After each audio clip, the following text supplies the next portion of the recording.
মসজিদে নববীতে আমার নবী বয়ান করেন মৌতের যুদ্ধ, এই যুদ্ধের প্রধান সেনাপতি হবে যায়েদ ইবনে হারেসা। উনি যদি শাহাদাত বরণ করেন তাহলে হবে জাফর ইবনে আবি তালেব। উনিও যদি শাহাদাত বরণ করেন আব্দুল্লাহ ইবনে রাওয়াহা। উনিও যদি শাহাদাত বরণ করেন মুসলমানেরা যে কোনো একজন সেনাপতি বানাবে। আমি মুহাম্মদুর রাসূলুল্লাহর আশা মুসলমানরা বিজয় হইয়া বিজয়ের পতাকা উড়াইয়া মদিনায় প্রবেশ করবে। এই তিনজন সাহাবীর শাহাদাতের ইঙ্গিত দেওয়ার পরে একজন ইহুদি আইসা এই তিনজন সাহাবীকে বললেন, ও সাহাবীরা শোনো, আমি আসমানি কিতাব জবুর পড়ছি, আমি তাওরাত পড়েছি। জবুর তাওরাতের মধ্যে আছে, ইনজিলের মধ্যে আছে, নবী যদি কারো শাহাদাতের ইঙ্গিত দেয় তাহলে তাদের শহীদ হওয়াটা নিশ্চিত। তোমরা মৌতার যুদ্ধে যায় না, গেলে মদিনায় ফিরে আসবা না, গেলি তোমরা মৃত্যুবরণ করবে।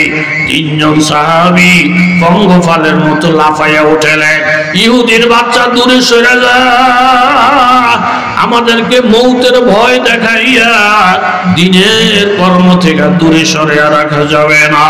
আরব দেশের লোকেরা যেমন শরাব খাওয়ার জন্য পাগল, নবীর আশেক যারা, আল্লাহর পাগল যারা, দিন শরীয়তের জন্য এরকম জীবন দেওয়ার জন্য তারা, আরবের মানুষ শরাবের জন্য যেমন পাগল, নবীর প্রেমিকেরা শাহাদাত বরণ করার জন্য এর চাইতে আরো বেশি পাগল। জোরে কোন সুবহানাল্লাহ। তিনজন সাহাবী নির্দ্বিধায় চলে গেলেন নিজ নিজ বাড়িতে বিদায় আনার জন্য। তোর মধ্যে হযরতে জাফর বাড়িতে যাওয়ার পরে দেখেন ওনার বিবি সাহেব পবিত্র কোরআন তেলাওয়াত করে, ওনার ছোট ছোট দুইটা বাচ্চা মায়ের বুকের নিচে মাথা রাইয়া মায়ের মধুর কণ্ঠের তেলাওয়াত দুইটা বাচ্চা শুনতেছি। হযরত জাফর দরজাতে দাঁড়াইয়া বিবিরে ডেকে বলেন, বিবি একটা কথা বলার জন্য আসছি। মৌতের যুদ্ধের সময় নির্ধারণ হয়ে গেছে, আল্লাহর নবী তিনজন সাহাবীকে সেনাপতি নিযুক্ত করেছেন। তিনজন শাহাদাত বরণ করলে আরেকজন সেনাপতি হবে। নবীজির কথাবার্তায় বুঝে গেল এই যুদ্ধে আমি শাহাদাত বরণ করব, মদিনায় আর ফিরে আসবো না, তোমাদের ঘরে আর ফিরে আসবো না, তোমাদের হাসি মুখ আর কোনোদিন দেখবো না, এই বাচ্চাদের হাসি মুখ কোনোদিন দেখবো না, তুমি আমাকে চিরদিনের জন্য বিদায় দাও। বিবি কোরআন তেলাওয়াতটা বন্ধ কইরা স্বামীকে ডাইকে বলেন, স্বামী গো আমার, জিহাদের ব্যাপার যদি না হইতো, আখিরাতের ব্যাপার যদি না হইতো, তাহলে কোনোদিন আপনাকে আমি পাই যাইতে দিতাম না, বাড়ির থেকে বিদায় দিতাম না। যেহেতু আল্লাহর নবীর অর্ডার, যেহেতু দ্বীনের ব্যাপার, কোরআনের ব্যাপার, এইখানে আমি মেয়ে লোক হইয়া আপনাকে আটকাইয়া রাখতে পারি না, বাধা দিতে পারি না।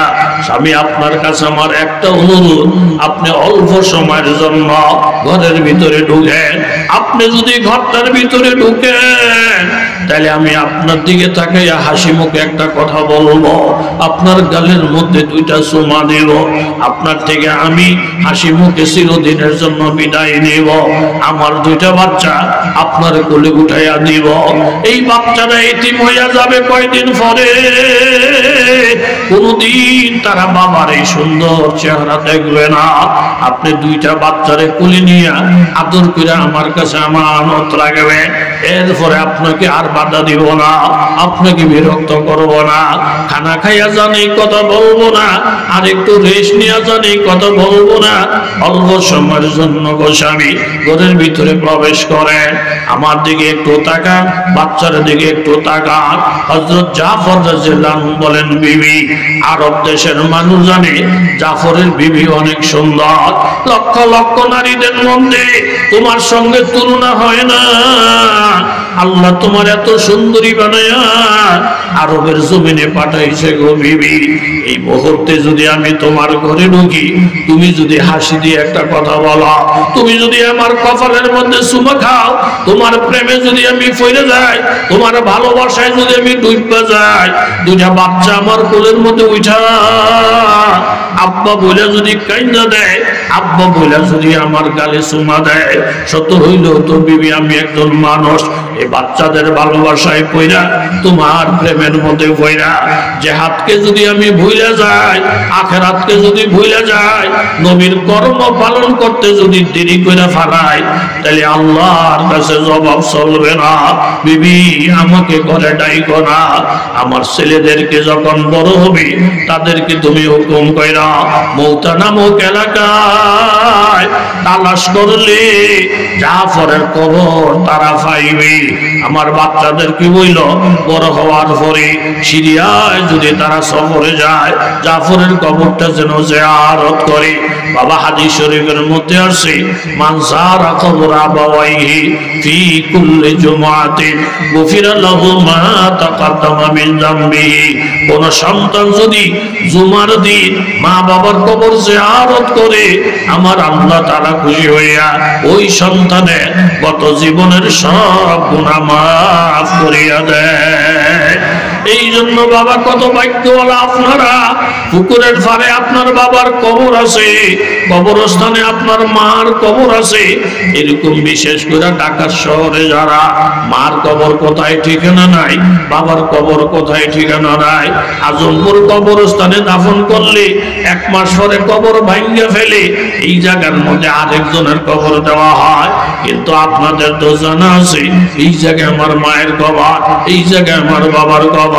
অন্তত জুমার দিন মা বাবার কবরটা জিয়ারত করেন। এটা হলো পুরুষ লোকের জন্য।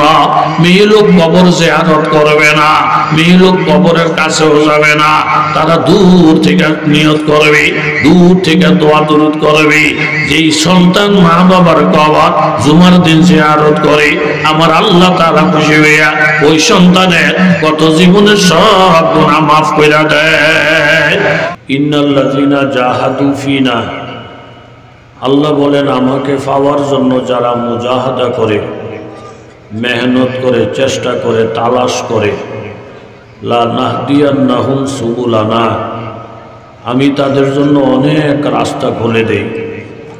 এক রাস্তা যদি কেউ বন্ধ করে দেয়, কোনো শত্রু, আরেকটা রাস্তা খুলে দেই। আরেকটা রাস্তাও যদি কোনো শত্রু বন্ধ করে দেয়, আরেক রাস্তা খুলে দেই। পরিশেষে তার অবস্থা কি হয়? সে আমাকে পাইয়েই যায়, সে মাহরুম হয় না, সে খালি হাত ফিরে না। আল্লাহ পাওয়ার তলব নিয়ে, রসুল পাওয়ার তলব নিয়ে আমরা আসি। আল্লাহ আমাদের কাউকে খালি হাতে ফিরে না দেন। এই মাহফিলকে কবুল করেন, আমাদেরকে হেদায়েত দান করেন, ঈমান আমলকে মজবুত করে দেন। সকলে বলি আমিন। তাসাউফের কিতাবের মধ্যে লেখা, একজন হিন্দু ঠাকুর পুরোহিত, 100 বছর বয়স। এই 100 বছর পর্যন্ত শুধু মূর্তির পূজা করছেন, দেবতার পূজা করছেন। হঠাৎ একদিন গোসল করতে গিয়ে আসমানের দিকে তাকাইয়ে চন্দ্র দেখলেন, সূর্য দেখলেন, আসমান দেখলেন। প্রতিদিন দেখে, আজকাল দেখাটা ভিন্ন। আল্লাহ পাক কুরআনুল কারীমে ঘোষণা করেন, মা লাকুম, বান্দা তোমাদের কোন রোগে পাইল, লা তারজুনা লিল্লাহি ওয়াকারা, আমি আল্লাহ তাআলার আজমত, আমার ওয়াকার, আমার বরত্ব কেন তোমরা বয়ান করো না? ওয়াকাদ খালাকাকুম আতওয়ারা, অথচ আমি আল্লাহ তাআলা তোমাদেরকে 1 সেকেন্ডে সৃষ্টি করি নাই, দাফে দাফে দাফে দাফে সৃষ্টি করেছি। হযরত ইউসুফ আলাইহিস সালাতু ওয়াস সালাম যখন মিশরের গভর্নর, দেশ বিদেশ থেকে মানুষ রিলিফ নেওয়ার জন্য আসে, সাহায্যের জন্য আসে। প্রত্যেকের 1 ফোঁটলা 2 ফোঁটলা করে রিলিফ দেন। একটা লোকের গতানুগতিক অনুসারে, নিয়ম অনুযায়ী 2টা ফোঁটলা যখন দিলেন, ওই লোক 2টা ফোঁটলা হাতে লইছে। লোয়ার পরে জিজ্ঞাসা করলেন, গভর্নর সাহেব, আপনি কি আমাকে চিনেন? ইউসুফ আলাইহিস সালাম বলেন, না, আমি আপনাকে চিনতে পারলাম না। তখন ওই যুবক বলেন যে হুজুর, আমি ওই শিশু বাচ্চা যে শিশু বাচ্চা আপনার পবিত্রতার সাক্ষী প্রদান করেছিল, অর্থাৎ জুলাইখার সাথে যখন একটি গোলমাল হয়, আপনার জুলাইখা আপনাকে দৌড়াইতেছিল, গুল্লিকাতিল আবওয়াব, সমস্ত দরজাগুলো বন্ধ ছিল, আপনি জিনার থেকে বাঁচার জন্য, পবিত্র থাকার জন্য যখন আপনি দৌড় দিয়েছিলেন, আল্লাহ তাআলা সমস্ত বন্ধ দরওয়াজাগুলো চাবি ছাড়া খুলে দিয়েছিলেন। জোরে বলেন সুবহানাল্লাহ। আপনার সামনে জুলাইখা পিছে, লোকজন যখন সমবেত হয়, উল্টা জুলাইখা আপনার ব্যাপারে বিচার দায়ের করছিল, ইউসুফ মানুষ খারাপ, চরিত্র খারাপ, আমার ইজ্জত নষ্ট করার চেষ্টা করছে, আমি আমার ইজ্জত নষ্ট হইতে দেই নাই। লোকজন যখন আপনাকে জড়াইয়ে ধরল, এই ইউসুফ তোমার ব্যাপারে কি শোনা যায়, ওই মুহূর্তে একটা শিশু বাচ্চা আপনার পক্ষে সাক্ষী দিয়েছিল, মনে আছে? ইউসুফ আলাইহিস সালাম বলেন, হা ওয়া শাহিদা শাহিদুম মিন আহলিহা ইন কানা কামিসুহু কুদ্দা মিন কুবুলিন ফাসাদাকা ওয়া হুয়া মিনাস সাদিকিন। এই এলাকার লোকজন, ইউসুফ আলাইহিস সালামের জামা আপনারা চেক করেন, যদি সামনের দিকে জামা ভালো ছিঁড়া পাওয়া যায়, সামনের দিকে জামাটা ছিঁড়া, তাইলে মনে করবেন জুলাইখার কোনো দোষ নাই, ইউসুফের সমস্ত দোষ। ইউসুফ জুলাইখার সাথে খারাপ করার জন্য হাত বাড়িয়েছিল, আর জুলাইখা ইউসুফের জামা ধরে টান দিছেন, যার কারণে জামা ছিঁড়া। সামনের দিকে ছিঁড়া থাকলে সব দোষ ইউসুফের, জুলাইখার কোনো দোষ নাই। ওয়াইন কানা কামিসুহু কুদ্দা মিন দুবুরিন ফাকাযাবাত ওয়া হুয়া মিনাস সাদিকিন। আর জামাটা যদি পিছনের দিকে ছিঁড়া পাওয়া যায়, তাহলে আপনারা মনে করবেন ইউসুফ ঈমান বাঁচানোর জন্য, নিজের ইজ্জত বাঁচানোর জন্য ইউসুফ সামনের দিকে দৌড়তেছিল, আর জুলাইখা পিছনের দিক থেকে আক্রমণ করছে, পিছনের দিক থেকে জামা ধইরা ধইরা ওনাকে ফিরাইতে চাইছে। কাজী জুলাইখার সব দোষ, ইউসুফের কোনো দোষ নাই। ফালাম্মা রাআ কামিসাহু কুদ্দা মিন দুবুরিন ক্বালা ইন্নাহু মিন কাইদিকুন্না ইন্না কাইদাকুন্না আযীম। জামাটা চেক করার পরে দেখা যায় পিছনের দিকে ছিঁড়া। এই শিশু বাচ্চা হলেন সাক্ষীদাতা, উনি হইলেন বিচারক। তখন উপস্থিত লোকজন বললেন, এটা সম্পূর্ণ জুলাইখার চক্রান্ত। ইন্না কাইদাকুন্না আযীম। নারীদের চক্রান্ত বড় জটিল, বড় মারাত্মক। ইউসুফ আরিজ আন হাযা। আজিজ মিশর বলল, ইউসুফ এগুলা নিয়ে আর বাড়াবাড়ি করিও না। আর জুলাইখাকে ডাইকে বললেন, ওয়াস্তাগফিরি লিযামবিক। ও জুলাইখা, তুমি তোমার গুনার থেকে মাফ চাও। ইন্নাকা কুনতি মিনাল খাতিঈন। তুমি হইলা অপরাধী, তুমি হইলা দোষী। এই জন্য দেখা যায় বাতিল কোনোদিন সামনের দিকে আসতে পারে না, বাতিল সবসময় পিছনে থাকে, সব সময় পিছনে গেউ গেউ করে। এইভাবে দেখা যায় নবীজির সঙ্গে যত মুখামুখি যুদ্ধ হয়েছে, প্রত্যেকটা জেহাদের মধ্যে আল্লাহর নবী সাহাবে কেরাম কামিয়াব হয়েছেন। এই ১৫০০ বছর পরে বর্তমানে যে ফিলিস্তিনেরা ইসরায়েলের ইহুদিদের সাথে যুদ্ধ করে, হামাস যোদ্ধারা যতবার মুখামুখি যুদ্ধ হয় মুসলমান বিজয় হইয়া যায়। এতে বোঝা গেল বাতিল সামনে আসতে পারে না, বাতিল সবসময় পিছনে পিছনে থাকে। জোরে বলেন ঠিক কিনা? আমরা মসজিদে যাই নামাজ পড়ার জন্য, আর মশা মসজিদে যায় মানুষের রক্ত খাওয়ার জন্য। চোর মসজিদে যায় জুতা চুরি করার জন্য। মশা যখন মসজিদে মুসল্লির রক্ত খাওয়ার জন্য ঢুকে, তখন মুয়াজ্জিন সাহেব, খাদেম সাহেব ফ্যানগুলা যখন ছেড়া দেয় আর শুশু শুশু করে যখন বাতাস ছুটে, তখন মশা মানুষের শরীরে বসে থাকতে পারে না, বাতাসে ঠেল্লা বাতাসে ধাক্কাইয়া রক্ত খাওয়ার কর্মসূচির মধ্যে বাধার সৃষ্টি করে। এই জন্য মশার চরম শত্রু হইল বাতাস। ইহুদি নাসারা নাস্তিক মুরতাদদের বড় শত্রু হইল হক্কানি আলেম ওলামারা, বক্তারা, পীর মাশায়েখেরা, আল্লাহ ওয়ালারা। কারণ তারা দেশটাকে যেইভাবে জাহান্নামী বানাইতে চায়, নরক বানাইতে চায়, এই নাস্তিক মুরতাদদের জন্য প্রতিরোধ গড়ে তোলার জন্য একমাত্র তাদের শত্রু হইল হক্কানি আলেম ওলামা, পীর মাশায়েখ, তৌহিদি জনতা, মুমিন যুবকেরা। কথা জোরে বলেন ঠিক কিনা? রাত্র দা হইয়া যায়, ভিতরে শুধু জ্বালা পোড়া শুরু হয়ে যায়। এই জন্য একদল ওয়াজ মাহফিল দেখতে পারে না, কোরআন হাদিসের বয়ান শুনতে পারে না। আলেম ওলামা দেখলে তাদের চুলকানি শুরু হয়। কারণ শুধু একটাই, মেয়েটা হইল 40-এর উপরে বয়স, বিবাহ শাদী হয় না, এত কালো এত কুচরি যে একবার নজর দেয় সেই ফিরা যায়। আরেক বেড়া ছেলে নিয়ে বিপদে আসে, 50-এর উপরে বয়স, ছেলেটারে বিবাহ করাইতে পারে না, কারণ ছেলের 2 চোখ নাই। আমদার কাছে কেউ মেয়ে বিয়ে দিতে চায় না। আর এই মেয়েটার বয়স 40-এর উপরে, কাণ্ড জ্ঞান নাই, জ্ঞান বুদ্ধি নাই, চেহারা সুরত নাই। তার কারণে চেহারা সুরত না থাকার কারণে চোখওয়ালা কোনো মানুষ এই বোকা মেয়েটাকে বিবাহ করতে রাজি নাই। একদিন এক লোক এসে বলতেছে, আন্দাইয়া বিয়ে করবি? ও বিয়ে করার তো অনেক শখ, কিন্তু আব্বায় ভাতৃ চায়, চাইছে আব্বার ভাতৃ পছন্দ হয় না। ভাতৃ কি যোগ্য আছে? বলে হ্যাঁ, বয়সে তোর সাথে মিলবো। ও উপযুক্ত ভাতৃ যদি থাকে, এইবারের ভাতৃটা দেখার দায়িত্ব আমার উপরে ছেড়ে দেয়। যেই আমদায় ভাতৃ দেখার দায়িত্ব নিতে চায়, তার চোখ আসেনি। কথা কন, চোখ আসেনি। আমদার কি পছন্দ? যার এলেম নাই, কালাম নাই, বিদ্যা নাই, বুদ্ধি নাই, সে কিভাবে বুঝবে কোন ফির হক, কোন ফির বাতের, কোন রাস্তা জান্নাতে, কোন রাস্তা জাহান্নামে?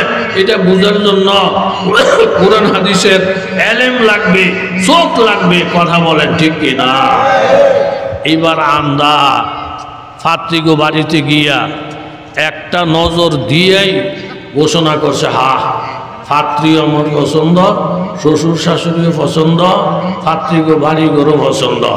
এক কথায় যেই বেডির ফার্স্ট পায়ের দাম নাই, কেউ যেই বেডিরে দেখতে পারে না, এই আমদায় ওই বেডিরে বিবাহ কইরা ক্ষমতার চাবি, আলমারির চাবি সব এই বেডির শাড়ির আসলের মধ্যে। এই বেডির কপাল খুলে গেছে, সোফার মধ্যে বসে এই বেডি, খাটের মধ্যে বসে এই বেডি। এই বেডির যে ক্ষমতার সাঙ্গে বসাইছে একমাত্র আমদায়। কথা জুড়ে বলেন ঠিক কিনা?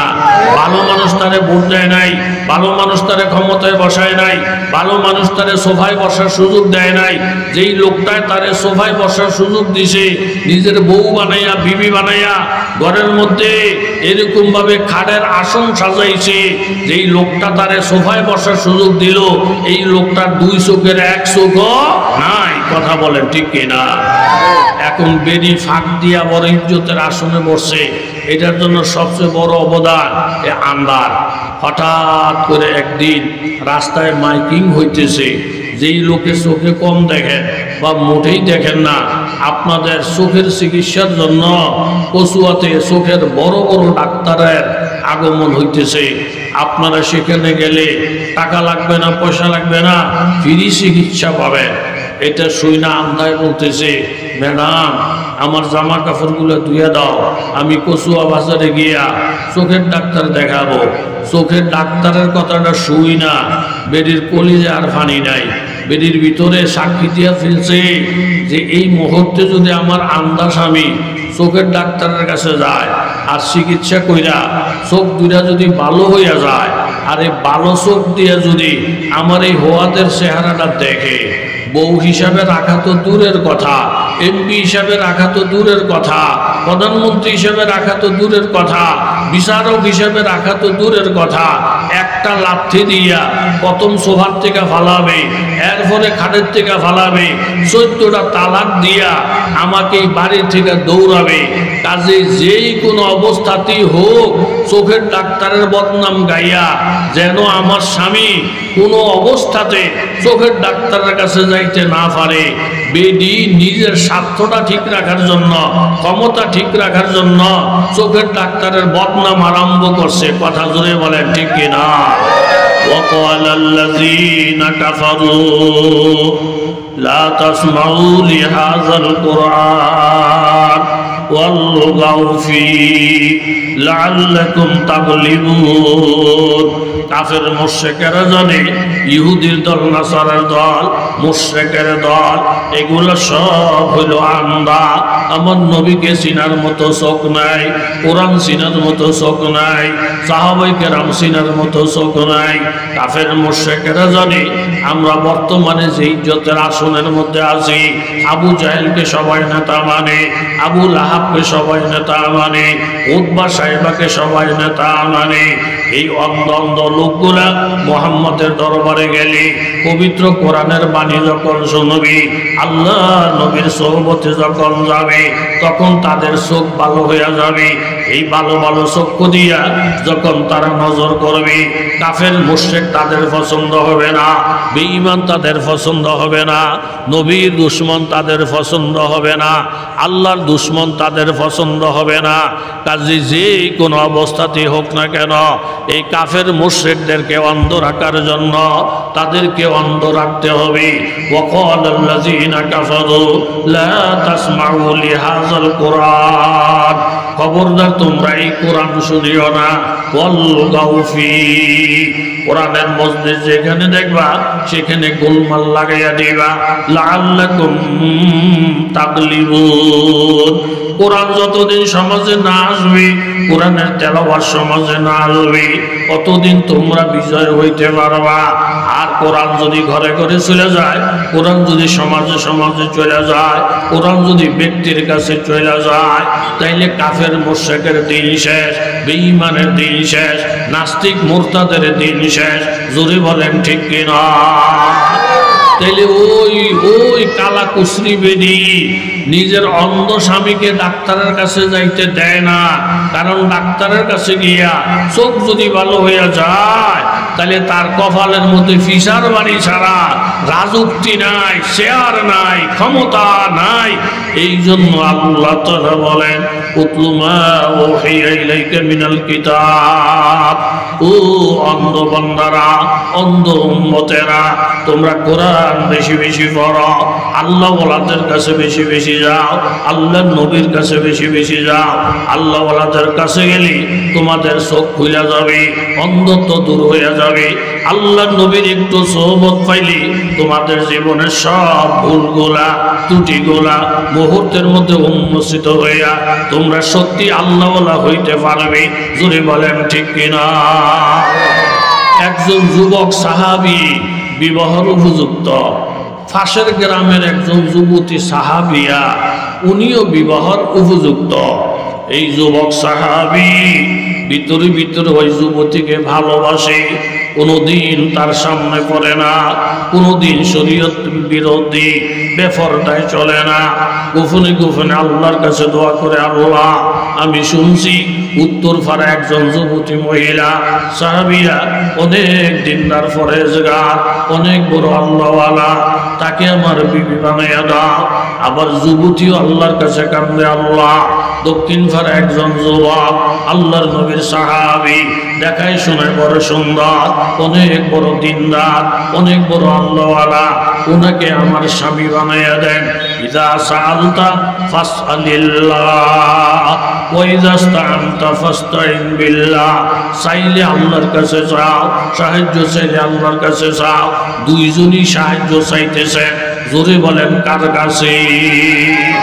पालता है बीज को मिट्टी की तारीकी में को, उन दरियाओं के मौजू से उठाता है सहाब। किसने लाया खींच कर पश्चिम से बातें साजेगा, खाकी किसका है ये नूरे आफताब, जहाँ तूफानों में फौज सुफीना डगमगाता है, यही कदरे खुदा होना खुदा मालूम होती है। দুইজনের দোয়া আল্লাহর কাছে কবুল হয়ে গেছে। আজকে তাদের বিবাহর তারিখ। যুবকের অন্তরের মধ্যে বড় আনন্দ, আমি আমার মনের মানুষকে পাইতেছি। যুবতীর মনের মধ্যে বড় আনন্দ, আজকে আমি আমার মনের মানুষকে পাইতেছি। উভয় পক্ষের মুরব্বীরা বাড়ির মধ্যে হাজির। ইজাব কবুল শেষ, বিবাহর মাসালা শেষ। যুবতী বিবাহ হয়ে গেল, যুবক ওনার স্বামী হয়ে গেল। স্বামী স্ত্রী দুইজনের বন্ধন মজবুত হওয়ার পরে একজন যুবক আইসা বাড়ির মধ্যে এলান দিলেন, আল জিহাদ ফি সাবিলিল্লাহ। এই বাড়িতে কারা আছেন গো? হঠাৎ করে আল্লাহর নবী, রহমতের নবী উমুক জায়গার মধ্যে কিছু সাহাবায়ে কেরাম যুদ্ধের জন্য পাঠাইছে। এই বাড়িতে যদি এমন কোন নবীর পাগল থাকে, জিহাদের ময়দানে অংশগ্রহণ করেন, আসরের নামাজটা পড়া আল্লাহর নবী জিহাদে রওনা দিবেন, এমন কোন নবীর পাগল থাকলে আসরের আগে আগে মসজিদে চলে যান, আসরের আগে আগে নাম লেখাইয়া দেন, আসরের আগে আগে জিহাদের পোশাক পরেন। এই খবরটা যখন বাবা যুবকের কানের মধ্যে আসছে, আল্লাহর নবী আসরের নামাজের পরে জিহাদের ময়দানে যাবেন, যুবকের মনের মধ্যে ঈমান আমলের তুফান শুরু হয়ে গেছে। আল্লাহর নবী জিহাদের ময়দানে যাবে, আর আমি আমার বিবিরে নিয়ে বাসর ঘর করব, আনন্দে রাত্রি যাপন করব, এটা ইনসাফ হইতে পারে না। আল্লাহর নবী কাফেরদের হাতে মার খাবে, আর আমি বিবিরে নিয়ে আনন্দ করব, এটা হইতে পারে না। এই বুঝটা যাদের অন্তরের মধ্যে ঢুকছিল তাদের নাম হইতো সাহাবী। জোরে বলেন ঠিক কিনা? আল্লাহর নবী যুদ্ধ তালাশ করতেছে, হঠাৎ করে দেখা যায় একজন মা শিশু একটা বাচ্চা কোলের মধ্যে নিয়ে মসজিদে নববীর দরজায় দাঁড়াইছে। যেই সাহাবীরে ভাই বলেন, আল্লাহর নবীকে তো সালাম জানান, আমি একজন অবহেলিত মা, নবীর সঙ্গে কথা বলতে চাই। সাহাবায়ে কেরাম বলেন, ইয়া রাসূলুল্লাহ, একটা শিশু বাচ্চা কোলের মধ্যে নিয়ে একজন বাচ্চার মা মসজিদে নববীর দরজায় দাঁড়াইয়া দাঁড়াইয়া বারবার নবীকে তালাশ করতেছি। আল্লাহর নবী কথাটা শুনে গেলেন, মা আপনি আমাকে তালাশ করছেন কেন? ওই বাচ্চার মা বলেন, ইয়া রাসূলুল্লাহ, আপনি নাকি যুদ্ধ তালাশ করতেছেন বলে, হ্যাঁ, এমন একটা বাড়ি নাই যেই বাড়ির থেকে দুই একজন মুজাহিদ মসজিদে নববীতে আসে নাই। এই বাড়ির থেকে লোক আসতেছে দেখা যায়, ওই বাড়ির থেকে লোক আসতেছে দেখা যায়, ওই বাড়ির থেকে লোক আসতেছে দেখা যায়। নবী গো, আমার ঘরটা এমন কানা, আমার ঘরের মধ্যে আমার স্বামী এক জিহাদে শাহাদাত বরণ করছে, আমার বড় একটা ছেলে ছিল, ওই ছেলেটাও আরেক জিহাদে শাহাদাত বরণ করছে। আমার এই কোলের বাচ্চাটা ছাড়া জিহাদে যাওয়ার মতো আর কেউ নাই। আমি আমার কোলের বাচ্চাটা নিয়ে নবীর দরবারে হাজির হয়ে গেছি। ইয়া রাসূলুল্লাহ, আমার এই বাচ্চাটাকে আপনি জিহাদের ময়দানে নিয়ে যাবেন। নবী বলেন, মা গো, তোমার কথাটা শুনে আমার কলিজা ঠান্ডা হয়ে গেছে। এই শিশু বাচ্চা জিহাদের ময়দানে নিলে আমার কি লাভ হবে? এই বাচ্চা তো জিহাদের নিয়ম জানে না, তলোয়ার ধরার ক্ষমতা নাই, দৌড় দেওয়ার ক্ষমতা নাই।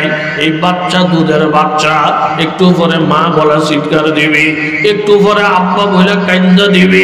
এই বাচ্চাটা নিলে তো আমার একটা ভেজাল হবে গো মা। আমি বড় আশ্চর্য হয়ে গেছি, এই শিশু বাচ্চাটাকে তুমি জিহাদের জন্য নিয়ে আসছ, নবীর প্রতি তোমার কত মায়া, নবীর প্রতি তোমার কত দয়া। তখন মা বললেন, ইয়া রাসূলুল্লাহ, আমিও তো জানি গো নবী, এই শিশু বাচ্চা জিহাদ করতে পারবে না, তলোয়ার ধরতে পারবে না, কিন্তু কোন কাফের মুশরিক যদি আমার নবীকে লক্ষ্য করে তীর মারে, এই তীরটা যদি নবীর শরীরে লাগে নবীর শরীরটা রক্ত ক্ষরণ হবে, নবীজি শাহাদত বরণ করবে, অথবা একটা অঙ্গ নষ্ট হয়ে যাবে। এই সব কথা চিন্তা ভাবনা কইরা আমি আমার বাচ্চাটাকে নিয়ে আসছি। বাচ্চাটাকে নবীজি ফায়ের কাছে রেখে দিবে। কোন তীর যদি আসে বাচ্চাটাকে সামনে ধরবে, তীরের আঘাত বাচ্চার শরীরে লাগবে, পাথরের আঘাত বাচ্চার শরীরে লাগবে, এতে বাচ্চাটা শাহাদত বরণ করবে, কিন্তু আমার নবী অক্ষত থেকে যাবে। নবীর উপরে তীরের আসর লাগবে না, নবীর উপরে পাথরের ঢিলা লাগবে না।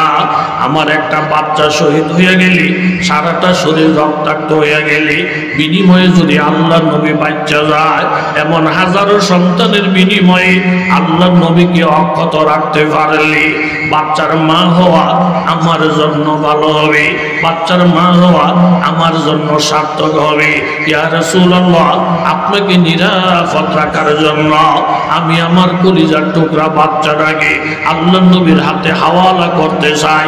জোরে বলেন সুবহানাল্লাহ। जुल्फों को जरा खोल दो, बुर्का को हटा दो, जुल्फों को जरा खोल दो, बुर्का को हटा दो, मुद्दत से पेरीशा दिल मुस्तरही हमारा, उम्मत में तुम्हारी गुलाम, मुंह में तुम्हारा, तकदीर हमारी मुकद्दर ही हमारा। ও এলাকার যুবক তরুণ বাবারা, ব্যবসায়ী বাবারা, মুরব্বী বাবারা, পর্দানিশীল মায়েরা, ইমান ইসলামটা এইভাবে আসে নাই গো মা। কোরআন হাদিস আপনার আমার কাছে এইভাবে আসে নাই। কত হাজার হাজার মানুষের রক্তের বিনিময়ে, কত হাজার হাজার মা কোরবানির বিনিময়ে, কত যুবক তরুণদের কোরবানির বিনিময়ে আজকে আপনি আমি মুসলমান দাবি করতে পারি, কলমা পড়তে পারি, টুপি নিয়ে অনায়াসে চলতে পারি, মসজিদের মধ্যে নির্দ্বিধায় যাইতে পারি। একই মুসলমান ফিলিস্তিনের দিকে নজর করে দেখে, তারা মসজিদে যাওয়ার পারমিশন নাই, টুপি নিয়ে ঘোরার পারমিশন নাই। পৃথিবীতে হাজার হাজার রাষ্ট্র আছে যেখানে দাড়ি রাখার পারমিশন নাই, জুব্বা পরিধান করার পারমিশন নাই, টুপিটা মাথায় দেওয়ার পারমিশন নাই, প্রকাশ্যে আজান দেওয়ার পারমিশন নাই, প্রকাশ্যে ভাবে মাহফিল করার পারমিশন নাই। বাবা একটু চিন্তা করে দেখো, আমাদেরকে মাহবুব যে সুবিধাটা করে দিছি, টুপি দাড়ি থাকলে মান সম্মান বাড়ে, বোরকা পরলে মান সম্মান বাড়ে, ঘন্টার পর ঘন্টা সেজদায় পড়ে কানলে আমাদেরকে ডাক দেওয়ার কেউ নাই, একের পর এক ওয়াজ মাহফিল করলে বাধা দেওয়ার কেউ নাই। এতগুলা সুযোগ সুবিধা পাইয়া এই নিয়ামতকে যদি আমরা হাত ছাড়া করে দেই বাবা, ওই সময়টার বেশি দূরে নাই।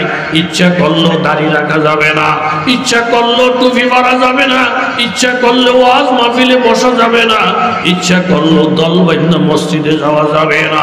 কাজী নিয়ামত যতদিন আছে এটাকে সংরক্ষণ করা আপনার আমার জন্য বর্তমান জমানায় ফরজ হয়ে গেছে। জোরে বলেন ঠিক কিনা? মসজিদে নববীতে আমার নবী বয়ান করেন মৌতের যুদ্ধ, এই যুদ্ধের প্রধান সেনাপতি হবে যায়েদ ইবনে হারেসা। উনি যদি শাহাদত বরণ করেন তাহলে হবে জাফর ইবনে আবি তালেব। উনিও যদি শাহাদত বরণ করেন আব্দুল্লাহ ইবনে রাওয়াহা। উনিও যদি শাহাদত বরণ করেন মুসলমানেরা যে কোনো একজন সেনাপতি বানাবে। আমি মুহাম্মদুর রাসূলুল্লাহর আশা মুসলমানরা বিজয় হইয়া বিজয়ের পতাকা উড়াইয়া মদিনায় প্রবেশ করবে। এই তিনজন সাহাবীর শাহাদতের ইঙ্গিত দেওয়ার পরে একজন ইহুদি আইসা এই তিনজন সাহাবীকে বললেন, ও সাহাবীরা শোনো, আমি আসমানি কিতাব জবুর পড়ছি, আমি তাওরাত পড়েছি। জবুর তাওরাতের মধ্যে আছে, ইনজিলের মধ্যে আছে, নবী যদি কারো শাহাদতের ইঙ্গিত দেয় তাহলে তাদের শহীদ হওয়াটা নিশ্চিত। তোমরা মৌতার যুদ্ধে যাও না, গেলে মদিনায় ফিরে আসবা না, গেলি তোমরা মৃত্যুবরণ করবে। তিনজন সাহাবী পঙ্গপালের মতো লাফাইয়া উঠেলে, ইহুদির বাচ্চা দূরে সরে যা, আমাদেরকে মৌতের ভয় দেখাইয়া দিনের কর্ম থেকে দূরে সরে রাখা যাবে না। আরব দেশের লোকেরা যেমন শরাব খাওয়ার জন্য পাগল, নবীর আশেক যারা, আল্লাহর পাগল যারা, দিন শরীয়তের জন্য এরকম জীবন দেওয়ার জন্য তারা, আরবের মানুষ শরাবের জন্য যেমন পাগল, নবীর প্রেমিকেরা শাহাদত বরণ করার জন্য এর চাইতে আরো বেশি পাগল। জোরে কোন সুবহানাল্লাহ। তিনজন সাহাবী নির্দ্বিধায় চলে গেলেন নিজ নিজ বাড়িতে বিদায় আনার জন্য। তোর মধ্যে হযরতে জাফর বাড়িতে যাওয়ার পরে দেখে ওনার বিবি জান পবিত্র কোরআন তেলাওয়াত করে, ওনার ছোট ছোট দুইটা বাচ্চা মায়ের বুকুলের নিচে মাথা রাইগা মায়ের মধুর কণ্ঠের তেলাওয়াত দুইটা বাচ্চা শুনতেছি। হযরত জাফর দরজাতে দাঁড়াইয়া বিবিরে ডেকে বলেন, বিবি একটা কথা বলার জন্য আসছি। মৌতের যুদ্ধের সময় নির্ধারণ হয়ে গেছে, আল্লাহর নবী তিনজন সাহাবীকে সেনাপতি নিযুক্ত করেছেন। তিনজন শাহাদত বরণ করলে আরেকজন সেনাপতি হবে। নবীজির কথাবার্তায় বুঝে গেল এই যুদ্ধে আমি শাহাদত বরণ করব, মদিনায় আর ফিরে আসবো না, তোমাদের ঘরে আর ফিরে আসবো না, তোমাদের হাসি মুখ আর কোনোদিন দেখবো না, এই বাচ্চাদের হাসি মুখ কোনোদিন দেখবো না, তুমি আমাকে চিরদিনের জন্য বিদায় দাও। বিবি কোরআন তেলাওয়াতটা বন্ধ কইরা স্বামীকে ডাইকে বলেন, স্বামী গো আমার, জিহাদের ব্যাপার যদি না হইতো, আখিরাতের ব্যাপার যদি না হইতো, তাহলে কোনোদিন আপনাকে আমি পাই যাইতে দিতাম না, বাড়ির থেকে বিদায় দিতাম না। যেহেতু আল্লাহর নবীর ওয়ার্ডার, যেহেতু দ্বীনের ব্যাপার, কোরআনের ব্যাপার, এইখানে আমি মেয়ে লোক হইয়া আপনাকে আটকাইয়া রাখতে পারি না, বাধা দিতে পারি না। স্বামী আপনার কাছে আমার একটা অনুরোধ, আপনি অল্প সময়ের জন্য ঘরের ভিতরে ঢুকেন। আপনি যদি ঘরটার ভিতরে ঢুকেন তাহলে আমি আপনার দিকে তাকাইয়া হাসি মুখে একটা কথা বলবো, আপনার গালের মধ্যে দুইটা চুমা দেব, আপনার থেকে আমি হাসি মুখে চিরদিনের জন্য বিদায় নেব। আমার দুইটা বাচ্চা আপনার কোলে উঠাইয়া দিব। এই বাচ্চারা এতিম হইয়া যাবে কয়দিন পরে, কোনদিন তারা বাবার এই সুন্দর চেহারা দেখবে না। আপনি দুইটা বাচ্চারে কোলে নিয়ে আদর করে আমার কাছে আমানত রাখবে। এরপরে আপনাকে আর বাধা দিব না, আপনাকে বিরক্ত করব না, খানা খাইয়া জানি কথা বলবো না, আর একটু রেস্ট নিয়ে জানি কথা বলবো না। অল্প সময়ের জন্য গোস্বামী ঘরের ভিতরে প্রবেশ করে, আমার দিকে একটু তাকান, বাচ্চার দিকে একটু তাকান। হযরত জাফর রাদিয়াল্লাহু আনহু বলেন, বিবি আরব দেশের মানুষ জানে জাফরের বিবি অনেক সুন্দর, লক্ষ লক্ষ নারীদের মধ্যে তোমার সঙ্গে তুলনা হয় না। আল্লাহ তোমার এত সুন্দরী বানায়া আরবের জমিনে পাঠাইছে গো বিবি। এই মুহূর্তে যদি আমি তোমার ঘরে ঢুকি, তুমি যদি হাসি দিয়ে একটা কথা বলো, তুমি যদি আমার কপালের মধ্যে চুমা খাও, তোমার প্রেমে যদি আমি পড়ে যাই, তোমার ভালোবাসায় যদি আমি ডুববা যাই, দুইটা বাচ্চা আমার কোলের মধ্যে উঠা আব্বা বলে যদি কাইন্দা দেয়, আব্বা বলে যদি আমার গালে চুমা দেয়, সত্য হইল তো বিবি আমি একজন মানুষ। এই বাচ্চাদের ভালোবাসায় পইরা, তোমার প্রেমের মধ্যে পইরা, জিহাদকে যদি আমি ভুলে যাই, আখিরাতকে যদি ভুলে যাই, নবীর কর্ম পালন করতে যদি দেরি করে ফেলাই, তাহলে আল্লাহর কাছে জবাব চলবে না। বিবি আমাকে ঘরে ডাইকো না, আমার ছেলেদেরকে যখন বড় হবে তাদেরকে তুমি হুকুম কইরা মৌতা নামক এলাকায় তালাশ করলে জাফরের কবর তারা পাইবে। আমার বাচ্চাদেরকে বইল বড় হওয়ার পরে সিরিয়ায় যদি তারা সফরে যায়, জাফরের কবরটা যেন জিয়ারত করে। বাবা হাদিস শরীফের মধ্যে আছে, মান যারা কবর আবাওয়াইহি ফি কুল্লি জুমআতিন গুফিরা লাহু মা তাকাদ্দামা মিন যামবিহি।